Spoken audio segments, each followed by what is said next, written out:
So today I'm gonna reveal to you a new car that I purchased. This is a daily beater, and for what I paid for, this is like the most perfect daily beater you could get for yourself.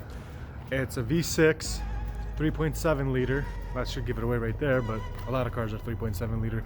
The Mustang, Infinitis, Nissans, 370Z, stuff like that. But this car right here is awesome. I used to own one of these, and back then I bought it for $20,000, and that was only 4 years ago. Now, 4 years later, I picked one up for a steal. Stay tuned. I'm going to mention how much I paid for it later in the video. So keep watching.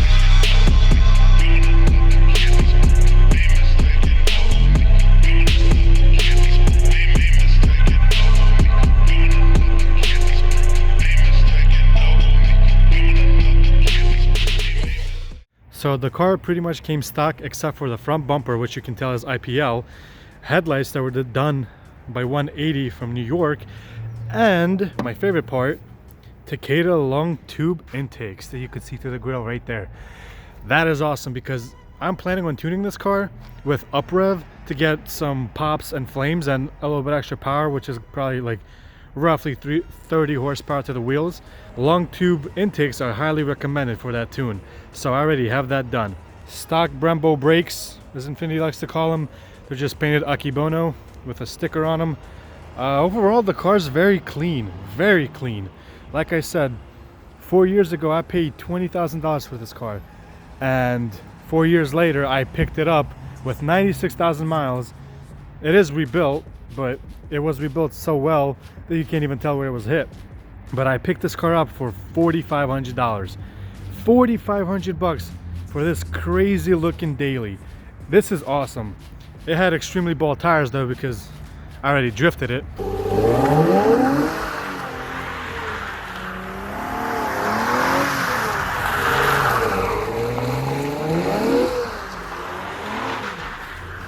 As you can see, so I just installed these like 2 minutes ago.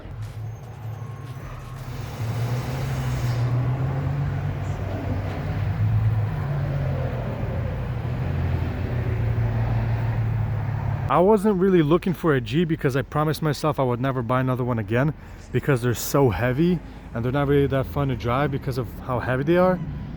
But since this car was $4,500 and I needed a daily, it's great for a daily, and it has a 5-speed automatic, which I hate automatics so much, but for 4,500 bucks, I'll take an automatic. I don't mind. I'll give you guys an exhaust clip of how it sounded stock. It sounded so bad, so I ordered a new SRS axle back exhaust. It still has mufflers on it. I'll be showing you in the next video how that sounds, but right now I'll play you how the car sounded stock.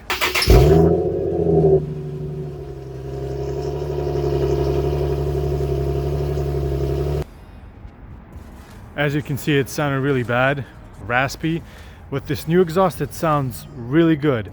But that's not all. I'm also waiting for my 1320 performance headers, which are supposed to come in today, but for some reason they're a little bit delayed, so I'll probably see them tomorrow.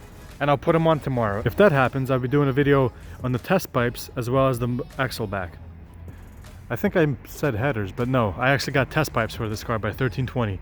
So it's gonna sound really good, I'm hoping. I'm hoping not too much rasp and drone, because on my old car I just had a muffler delete and it sounded pretty good. But overall, it's kind of crazy. I had this exact color, almost everything identical, except this car has many more features. I have a backup camera. I have heated seats, both driver and passenger. I have navigation that actually works and is actually up to date, which is surprising. And I have these things, which mine didn't have. They light up. Not a big thing, but just an extra feature. So this car is fully loaded, has more stuff than my manual G37s had, and it's the same color, and it was much cheaper. But overall, it is identical to my old car, and I'm really happy with it.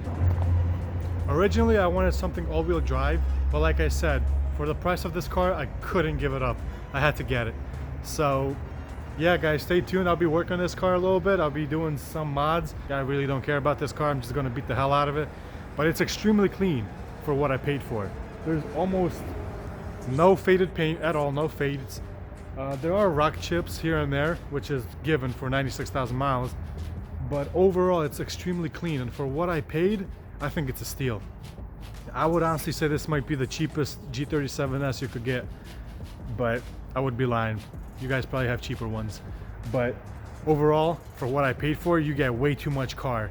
I was actually looking at really cheap trucks again, like a 99, or even Honda Civics, which, oh my god, I'm so glad I didn't buy. And for the same price as getting like a 2006 Honda Civic, you can't go wrong with this. This car is awesome. I remember my old one. I liked the luxury of my old one. I just hated the performance. This car, oddly, handles a little bit better and feels lighter. I wonder if it has to do with the automatic transmission, which I would think would make it heavier, but it feels really good now driving it. So I am going to be lowering it, putting maybe some new wheels. Well, you know what? Just stay tuned, subscribe, and I'll see you guys in the next one. Peace out.